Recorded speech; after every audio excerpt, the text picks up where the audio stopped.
User experience, I look at how clothing is being used and how wearable technology is being experienced. So definitely looking at how people, not just observing them on how they behave, but looking at their daily kind of life schedule to like shadow them for like a day. How does someone in a wheelchair get coffee, for example, in the morning? How does someone who has autism navigate their home? And how do they interact with either their caretaker or people? So yes, it is a lot of observation, but there is no kind of standard guideline book on we need to look at how they're behaving or kind of stalk them. It's very organic, and that's what I hope to continue. So I think definitely designers really should spend more time in things that they're uncomfortable looking at, particularly if it's in the sciences, mathematics, engineering, even writing. So even with the Parsons students that I work with today, I'm also a lecturer there.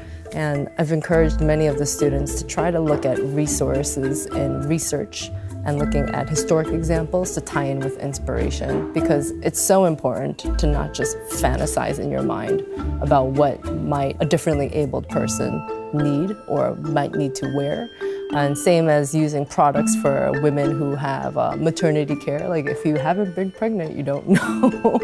But it's really important to kind of do your research and to do it well. And the best ways, I think, is not just by also writing an academic kind of, computerized Google searches, but I really think going out there and engaging with people in diverse fields. If I can tell designers today, like go out there, learn something new, because there's so many new diverse skills that are being taught.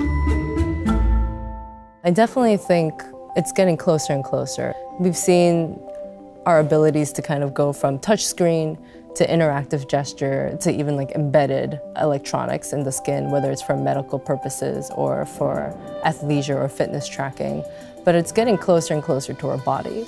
I'm not worried about that. I'm more concerned about, are those tools really accessing and empowering human capabilities? And if so, do you need really 500 sensors on your wristwatch to tell you about your blood pressure or about your heart rate? Can it be used in a different way that could shift opinions about how we even look at the body, and especially for people with diverse disabilities or abilities?